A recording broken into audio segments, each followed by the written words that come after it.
बिस्मिल्लाहिर्रहमानिर्रहीम। अस्सलाम वालेकुम नादरीन, आप यूट्यूब चैनल देख रहे हैं, मैं इमरान खान हूं। नादरीन, पंजाब में जो जालिमाना कानून आ रहा है, आप सारे जुल्म माजी के भूल जाएंगे। आप पीका को भी भूल जाएंगे, जो डिक्टेटर्स ने पाकिस्तानियों के साथ किया वो भी आप भूल जाएंगे। आप 26वीं और 27वीं आईनी तरमीम को भी भूल जाएंगे, और शुमाली कोरिया का डिक्टेटर भी इनके ऊपर रश्क कर रहा होगा जो इन्होंने कार्रवाई डाल दी है।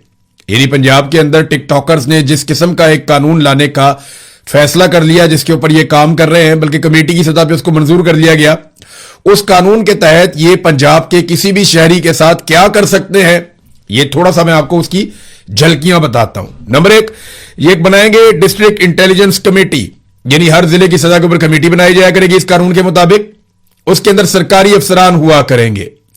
सरकारी अफसरान का मतलब यह है कि जिनको वजीर आला या कोई भी वजीर या कोई भी सिस्टम के अंदर से उनको लगाएगा। अब ये सरकारी अफसरान है, ये कोई अदालत तो है नहीं, आम सरकारी अफसरान, मातहत अफसरान है ये सारे के सारे। इन्हें जनाब इंटेलिजेंस कमेटी का हिस्सा बनाया जाएगा। सरकारी अफसरान को, छोटे बड़े सरकारी अफसर इसके अंदर होंगे। और फिर उसके बाद इनके बाद इख्तियारात क्या होंगे, ये किसी भी शख्स को समाज दुश्मन करार दे सकेंगे। यानी ये जो इंटेलिजेंस कमेटी बनाई जाएगी जिले सतह के ऊपर, ये किसी भी शख्स को करार दे दिया करेंगे कि ये समाज का दुश्मन है। समाज दुश्मन करार दे देंगे किसी भी शख्स को। और किस बुनियाद पर देंगे, यानी कोई भी उसकी शिकायत कर दे, यानी तहरीरी तौर पे कोई भी आदमी शिकायत कर दे, एसएचओ शिकायत कर दे, या कोई छोटा मोटा सरकारी अफसर शिकायत कर दे, या कोई आम आदमी शिकायत कर दे तहरीरी तौर पे, तो यह कमेटी उस मामले को देखेगी, ये कमेटी उस मामले को सुनेगी, और फिर यह कमेटी फैसला करेगी कि यह आदमी समाज दुश्मन है। फिर उस आदमी के साथ क्या होगा। अब देखिए ना, सरकारी अफसर किसी को समाज दुश्मन करार देना कौन सा कोई मुश्किल काम है। कोई भी सियासतदान कहेगा कि इसको समाज दुश्मन करार दे दो, यूं सरकारी अफसर कहेगा बिल्कुल जी समाज दुश्मन है ये। कोई दूसरा बंदा कहेगा इसको करार दे दो कि ये समाज दुश्मन है ये। जो आदमी रुकावट बनेगा समाज दुश्मन बन जाएगा, जो सहाफी सहाफत करेगा समाज दुश्मन बन जाएगा, जो आदमी पाकिस्तान की अशराफिया के रास्ते में रुकावट डालेगा वो समाज दुश्मन बन जाएगा, जो सच बोलेगा वो समाज दुश्मन बन जाएगा, जो मौलवी कोई बात करेगा वो समाज दुश्मन बन जाएगा जब तक हुकूमत की तारीफें नहीं करेगा। तो हर तबका इसके बाद गिरफ्त में आ जाएगा। किसी आदमी ने कुछ नहीं भी कहा तो उसको समाज दुश्मन करार दे देंगे, जनाब इसने मेरे सामने ये बात की थी और फलां जगह पे हम बैठे हुए थे, इस बुनियाद के ऊपर ये समाज दुश्मन है, इसको जनाब पकड़ लें, समाज दुश्मन हो गया।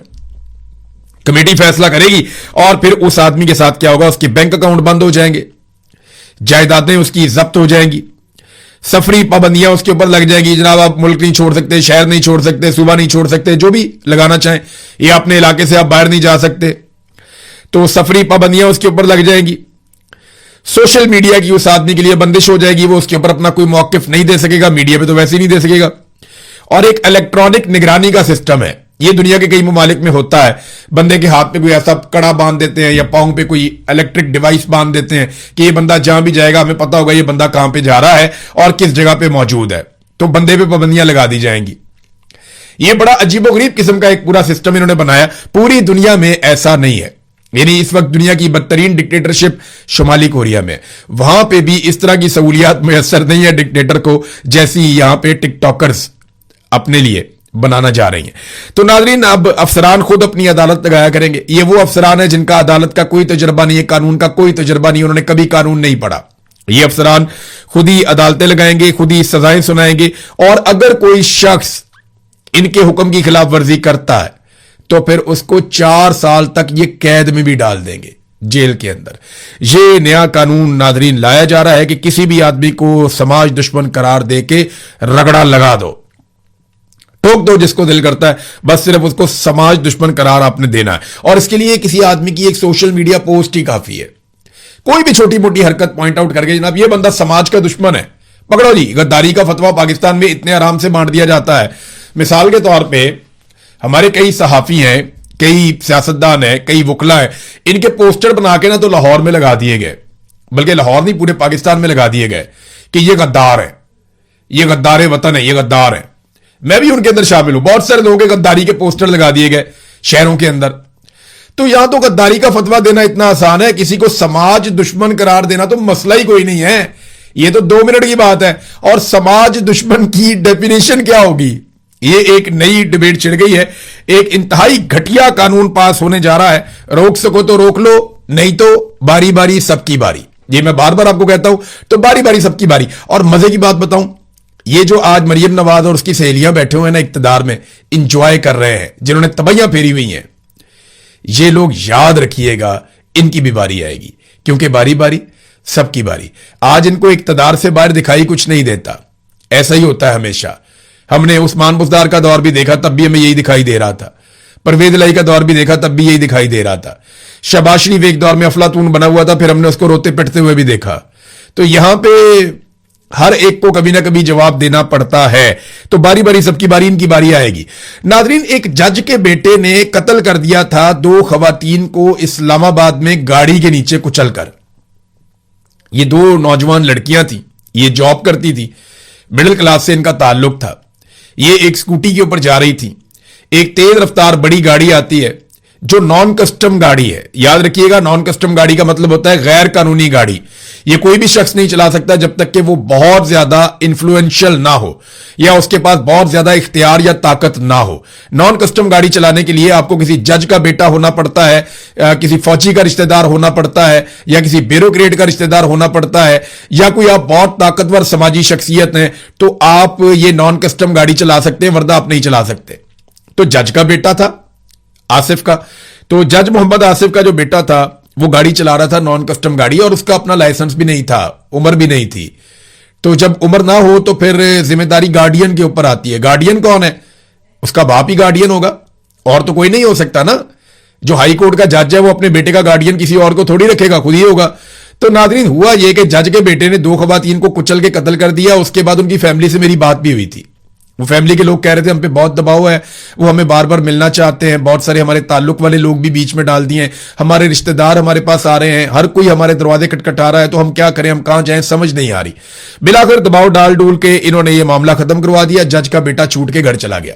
किसी ने नहीं पूछा कि तूने नॉन कस्टम गाड़ी क्यों ली, किसी ने नहीं पूछा कि जनाब तुमने गैर कानूनी तौर पे ये गाड़ी क्यों चलाई, किसी ने नहीं पूछा कि तेरे पास लाइसेंस नहीं था। इस पे तो रियासत को एक मुकदमा दर्ज करके खुद मुद्दई बन के इस लड़के को सजा दिलवानी चाहिए थी। कानून तो ये कहता है, इंसाफ तो ये कहता है कि रियासत को खुद सजा दिलवाने के लिए कार्रवाई करनी चाहिए थी।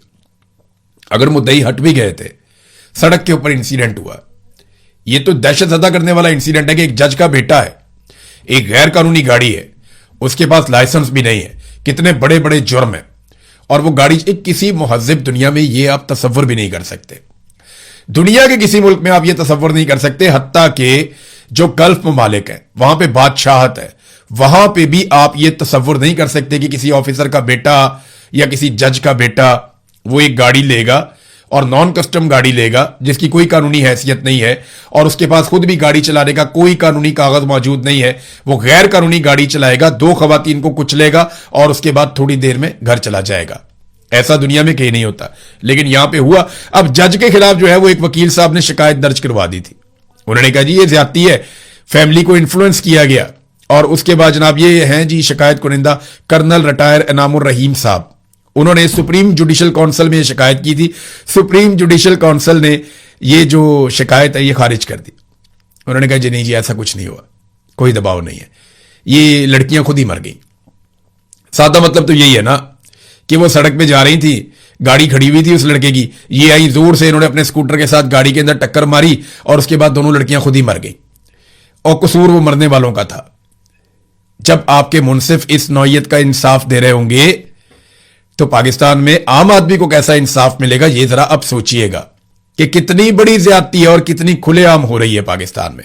बहरहाल जज साहब की सत्ते खैरा, उनका बेटा भी जिंदाबाद, जज साहब भी जिंदाबाद। मरने वाले मरते रहते हैं, वो कब्र की मट्टी में जाके मट्टी हो गई। उनका क्या ताल्लुक था जीने से, जीना मरना एक बराबर है, कीड़े मकोड़े हैं हम सारे।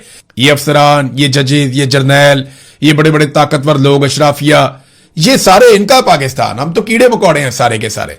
कोई भी सड़क पे कहीं भी मारा जाएगा, पूछेगा कोई नहीं। वो एक ऑस्ट्रेलिया का पासपोर्ट था बच्ची के पास, कितना रोला पड़ा देखा आपने। एक और बच्ची के पास नहीं था ऑस्ट्रेलिया का पासपोर्ट, किसी ने पूछा भी नहीं। जिस बच्ची के पास ऑस्ट्रेलिया का पासपोर्ट था, सारे अफसरान वहां पे गए, बारी बारी जाके वहां पे फूल डाल के आए, वहां माफिया मांग के आए, वहां पे जाके सफाइयां पेश करके आए। जिस बच्ची के पास पाकिस्तान का पासपोर्ट नहीं था वहां कोई भी नहीं गया, वहां एक सिपाही भी जाके सफाई देने के लिए तैयार नहीं था।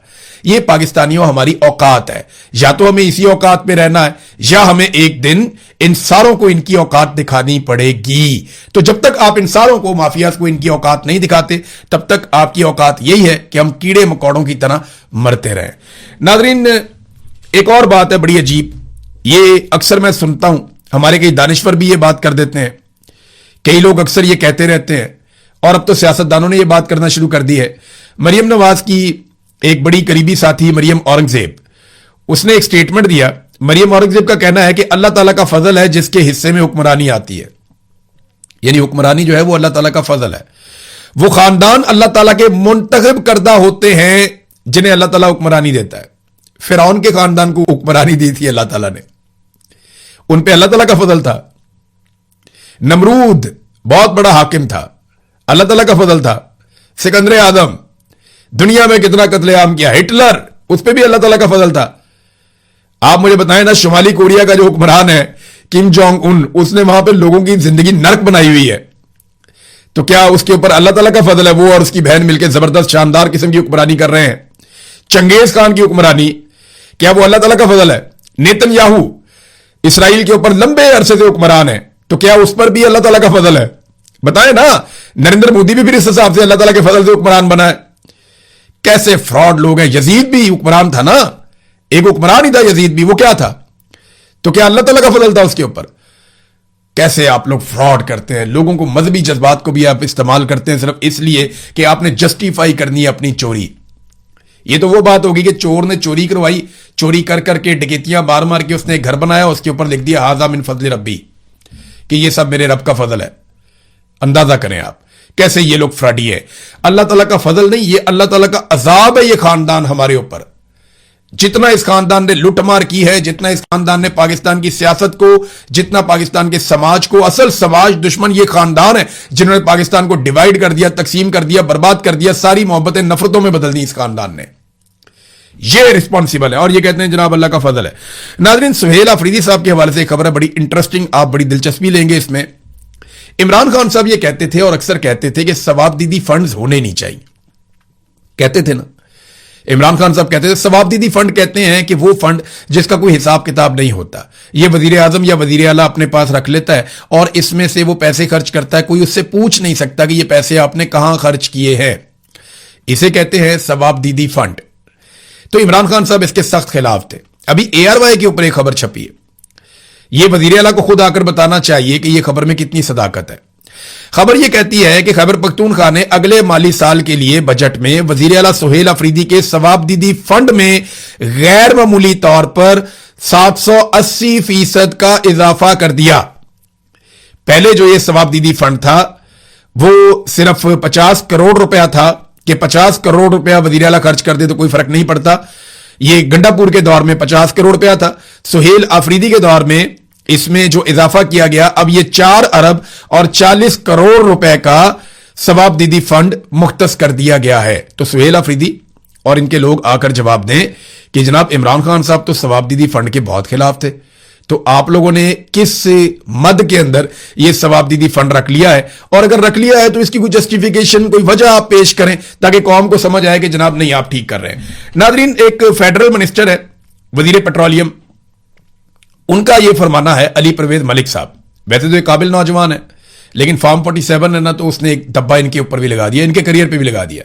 इनके वालिद बड़े शानदार सियासतदान थे परवेज मलिक साहब, मैं उनका बड़ा, मेरा उनसे मिलना जुलना था, उनसे बहुत सारी चीजें सीखने को भी मिली सियासत में। वो बहुत सीनियर खिलाड़ियों में से एक थे, परवेज मुशर्रफ के दौर में वो डटे रहे। तो जो परवेज मलिक साहब के बेटे हैं अली परवेज मलिक साहब, उन्होंने कहा जी आलमी मंडी में जैसे ही खाम तेल की सतह $76 पे आएगी तो हम आवाम को रिलीफ देंगे। तो अभी चेक कर लेते हैं, ये मैं खोल रहा हूं आलमी मंडी का डाटा कि इंटरनेशनल ऑयल प्राइस, तो ये अभी देख लेते हैं हम कि जो ये कह रहे हैं वो है या नहीं। $76 फी बैरल का ये कह रहे हैं कि जी इतने का जब होगा तो हम करेंगे। ये मेरे सामने लिखा हुआ आ गया 70.24 USD। तो नाजरीन, ये तो प्राइस बहुत नीचे आ गई है, लगातार नीचे आती चली जा रही है। वो $76 पे उनकी सुई अटकी हुई है, यहां पे $70 के आसपास आ गया। तो ये लोगों को पागल समझते हैं। कोई भी आदमी अपने मोबाइल पे आप निकालें, गूगल करें कि इंटरनेशनल ऑयल प्राइस, तो आपको आ जाएगा फी बैरल आपको कितने का मिल रहा है। यूएस डॉलर में।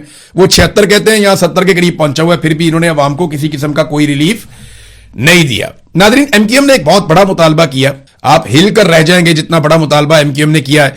एमक्यूएम ने कहा जी आसिफ अली जरदारी साहब इस्तीफा दे दें, और इस्तीफे की वजूहात क्या बता रहे हैं, जरा ये आप देखिए। इस्तीफे की वजूहात वो बता रहे हैं कि जनाब बहुत ज्यादा ज्यादती हो रही है सिंध के लोगों के साथ, बहुत ज्यादा जुल्म हो रहा है। वो कहते हैं जी महंगाई बहुत ज्यादा है, बिजली बहुत महंगी है, ना गैस है, ना बिजली है, ना पानी है, तो सिंध वालों का हक मारा जा रहा है, लिहाजा आप एक काम करेंगे आसिफ अली जरदारी साहब इस्तीफा दे दें। यार फिटे मुंह तड़ी सियासत दे होते। एमक्यूएम ने ना हमेशा जर्नैलों की गोद में सियासत की है ना, तो इनको या तो बदमाशी करनी आई है, या कराची में इनको चाइना कटिंग करनी आई है, या लुटमार करनी आई है, या धमकियां लगानी आई है, या फिर इनको जो है वो पॉलिटिक्स का इनको पता ही नहीं है। वो भी पाकिस्तानी बहुत आगे निकल गए हैं। बिजली जो है वो वफाकी महकमे का काम है, फेडरल गवर्नमेंट है जो बिजली महंगी कर रही है। गैस जो है वो फेडरल गवर्नमेंट महंगी कर रही है, वो प्रोवाइड भी उन्होंने करनी है। जो वफाकी हुकूमत है उसकी ये गोद के अंदर बैठे हुए एमक्यूएम वाले, और जरदारी को कहते हैं इस्तीफा दे दो। नहीं, मुतालबा तो बहुत अच्छा है जरदारी साहब का, जाली फार्म 47 के ऊपर ही जरदारी साहब आकर बैठे हुए हैं।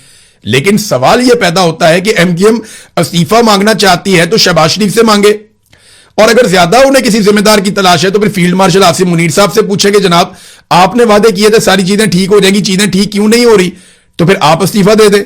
उनसे नहीं मांगेंगे, ये कभी वो नहीं करेंगे। इनको जर्नैलों की चाकरी की आदत है एमक्यूएम को, हमेशा से यही करते आए हैं, आइंदा भी यही करते रहेंगे। ये सिर्फ चापलूसी है इनकी, क्योंकि उर्दू बोलते हैं ना तो जबान बड़ी कमाल है, बयान बहुत अच्छा है, तो वो बयान करके ना अपनी कमियों को पूरा करने की कोशिश करते हैं एमक्यूएम वाले, लेकिन इनके खाते में कंटेंट कोई नहीं है। जबान बड़ी कमाल है, अल्फाज कोई नहीं है, कंटेंट कोई नहीं है, डेप्थ कोई नहीं है। तो एमक्यूएम अमली तौर पे अवामी मैदान में तकरीबन अब फारग ही हो गई है। नाज़रीन, बलूचिस्तान में एक बड़ा ही दिलखराश वाकया पेश आया। ये तस्वीर आप देखें, मुझे बड़ी तकलीफ हुई देखकर। ये कराची की एक फैमिली है, अली जमील। ये अली जमील साहब हैं, ये अपनी फैमिली के साथ कोयटा जा रहे थे कराची से, तो गूगल मैप के ऊपर ये रास्ता देख रहे थे और कराची से कोयटा जा रहे थे। ये आप देखें ना कितनी हंसती खेलती हुई फैमिली, 2 बच्चियां इनकी, मियां बीवी हैं। तो गूगल मैप पे रास्ता देख रहे थे, रास्ता भटक गए ये लोग और दश्त के इलाके खंड में जा पहुंचे। वहां पे इनके ऊपर फायरिंग हो गई और अली जमील साहब शहीद हो गए। आप अंदाजा करें कि बलूचिस्तान में कोई शख्स महफूज नहीं है। ताजर नहीं जा सकते, मजदूर नहीं जा सकते, सिक्योरिटी फोर्सेस नहीं जा सकती, कोई भी नहीं जा सकता। दहशतगर्दों ने दहशतगर्दी करके मार दिया एक फैमिली को, सारी फैमिली तबाह हो गई ना। वो बीवी जो है वो खून में लथपथ बैठी हुई है, बाद में नजर आ रही है उसकी वीडियो। बच्चियां कैसी सहमी हुई हैं, आप जरा एक लम्हे के लिए सोचिए कि ये बच्चे, अब इनके दिमाग से ये ट्रॉमा क्या सारी जिंदगी निकलेगा कि उनका बाप सिर्फ सड़क पे उनको खुशी खुशी लेकर जा रहा था और गोलियां चली और उनको मार दिया गया। ये है बलूचिस्तान में अमनो अमान की सूरत हाल। अब बजाय दहशतगर्दों को पकड़ने के, बजाय शरपसंदों को पकड़ने के, उनके खिलाफ